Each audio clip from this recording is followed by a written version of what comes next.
For the past 3 years, I've been using a film emulation plugin called Dehancer to color grade my video projects. And whether you're a filmmaker, a content creator, or a hobbyist, tools like Dehancer can be something that you might be interested in to help your color grading workflow. So in this video, I'm going to share my experience using Dehancer, what I like, what I don't like, and who I think the plugin is for. At the end of this video, if you are interested in purchasing Dehancer, you can use my promo code VICTOR to get 10% off at the checkout. First, let me show you how I color grade a clip using Dehancer, and I'll be showing you in DaVinci Resolve, but it's also available in Final Cut Pro, the Adobe apps, and more. So we have our clip, and now let's just go into the color grading page in DaVinci Resolve. First thing we're going to do is hold Option and press S 2 times.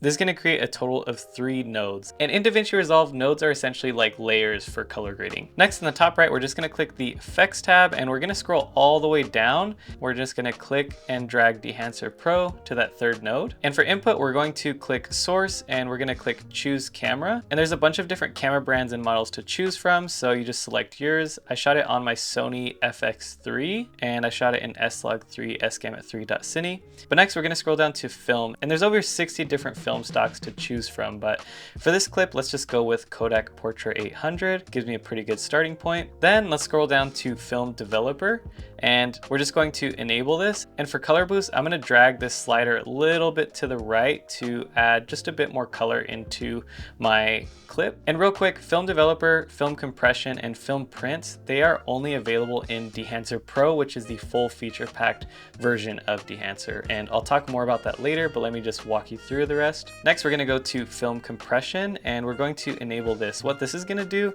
is this is almost like a little highlight recovery tool for you. Say, for example, my skin tones are pretty light, so I'm just going to enable Film Compression, and it's just going to bring those skin tones down a little bit for me and those highlighted parts of the image. And this tonal range slider, you can drag it to the right to make it more intense, but in this case, we're just going to leave it as is. And next is Film Print, which this is the secret sauce of Dehancer, in my opinion. This is what really makes this plugin so nice. Fujifilm 3513 print film, this is going to give you a kind of more bluish, more stylized look. And Kodak 2383, it's going to give you still a more punchy, vibrant looking image. And if you want something more neutral, you can just go with Kodak glossy paper. For this shot, I'm going to choose Fujifilm 3513. The print film I choose really depends on the clip, so I just kind of go with what looks best in my opinion. And this color density slider, I'm just going to drag this a little bit to the right. It's just going to add a little bit more vibrance to my image. And next we have color head, which we're just going to enable this, and this is going to kind of allow you to push and pull colors. And you can also adjust your shadows, your midtones, and highlights. If you drag to the right, it's going to bring your tones warmer, and if you drag it to the left, it's going to make them cooler. So typically I like to make my shadows just a little bit warmer. And also this yellow blue slider, I'm going to drag this a little bit to the left so that way my skin tones don't look as cold. Next, we're going to scroll down, and by default, film grain is always going to be enabled, but you can choose between all these different film profiles. 8mm with a high ISO of 500, that's going to be super grainy. So for this clip, I'm just going to do 60mm. And then what halation is going to do, it's going to add this kind of warm glow around my highlights. Usually it's more noticeable with lights, but I'm just going to leave that off. Bloom is going to add a neutral glow around the highlighted parts of my image, and it's going to be most apparent at 8mm. So as you can tell, it kind of just softens up the highlights of my image. I'm maybe gonna do 35 because I don't want it super noticeable. I just want kind of like a more subtle look, maybe even 65mm. If you enable film damage, I'm just gonna go Super 8 so it's super noticeable, but it's just going to add those little scratches that you see in film. I'm not gonna do the scratches today. Film breathe, if you enable it, it's going to add just a little bit of a kind of flicker to your footage. And I'm gonna do Super 35 just because I like more of the subtle type looks. Gate weave, it's going to add kind of like a jitter to your footage, which this is only going to be noticeable on locked off tripod shots. If there is a lot of motion, if it's handheld, it won't be super noticeable. So in this case, I'm just going to leave it off. Overscan, if you enable it, it's going to basically add those different gates that you'd get with film. So you have Super 8, Super 16, and you have a bunch of other options as well. I'm just going to leave this toggled off. You have vignette, which is just going to darken some of the corners of your frame if you'd like. I'm just going to leave that disabled. Output, that's the intensity of this look. So it's at 100 by default, but say this is 0%, in this case, I'm gonna do 100. LUT generator, you can actually generate your own LUTs. And then options for the quality, you can do normal fast or high slow. Normal fast is not gonna be as intense on your computer as you're exporting and color grading. High slow is gonna be the best possible quality, but it's gonna be very intense on your computer. I always use normal fast and the quality looks totally fine to me. And you can also click check profiles, and this will just make sure that all the film prints and film stocks are up to date. And now we're done with Dehancer. I'm almost done color grading the clip. I'm just gonna go to the first node where I can make some basic corrections. So in the bottom left corner, I'm just gonna drop my highlights a bit because they're just still a bit overexposed. And then I'm gonna boost my shadows up a tad as well. And then I'm just gonna warm up the clip a tad. And now our clip is color graded using Dehancer.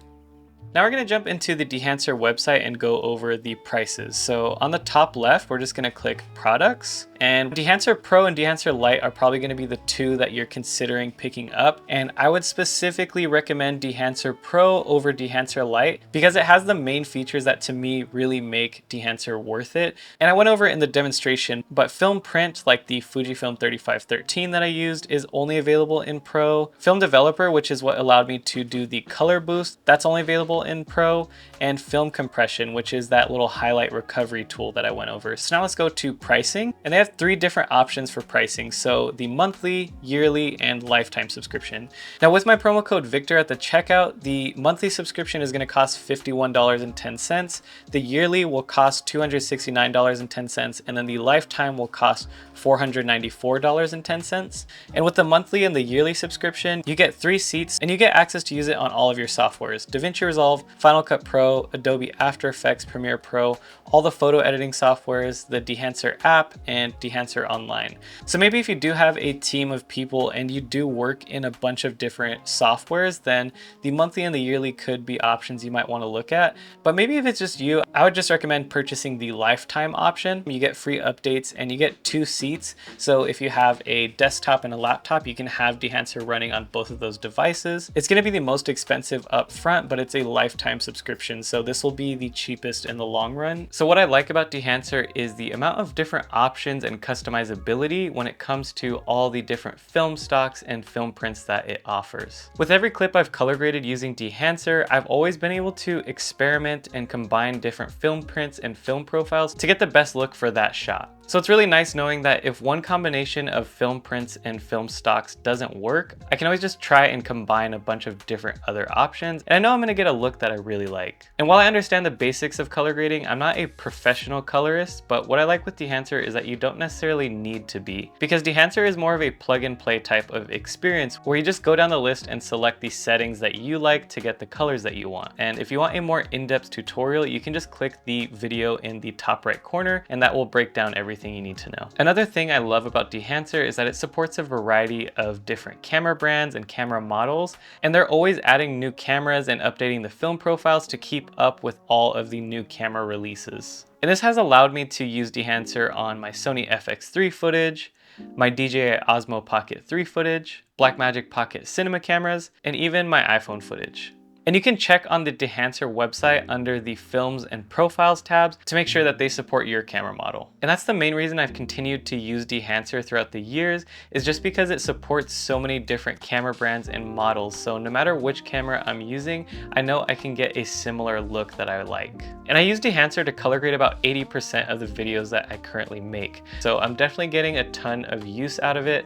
I use it for all of my passion projects and my YouTube videos, which that's primarily what I've been working on. And I specifically choose to use it for those videos because I really want to spend just a little bit of extra time to curate a look for that video or for that scene that I know I'm going to really enjoy. Now, when it comes to price, I do have to admit that Dehancer is expensive, especially if you're just starting out, or maybe you're a hobbyist who only occasionally plans to use this plugin. With the Dehancer Pro lifetime license costing $494.10 with my discount code, it's at a price where I can't say I'd recommend it to every everybody. For example, if you just got your first camera, you might need more important pieces of gear like lights and a tripod. And like I mentioned before, I would only recommend the Pro version of Dehancer because it has all of those important features that to me really make Dehancer worth it. So to me, Dehancer is an all or nothing plugin where I would only recommend you get Dehancer Pro or nothing at all. And lastly, I do wish Dehancer had an option for presets, because every new project I start color grading, I have to start completely from scratch, meaning I have to input my camera brand and my model and the log that I shot on. And I always have to toggle off film grain because for some reason it's always enabled by default. So in a future update of Dehancer, I'd love to see a preset option where I could design a preset for my Sony FX3 or a preset for my DJI Osmo Pocket 3 where it automatically selects the camera brand, model, and log that I shot on. That would just save me a little bit of time and make Dehancer less tedious to use for every new project. So if you are a working professional and you're getting paid to shoot, edit, and color grade projects, and you want a powerful film emulation plugin that's going to give you some really nice looks,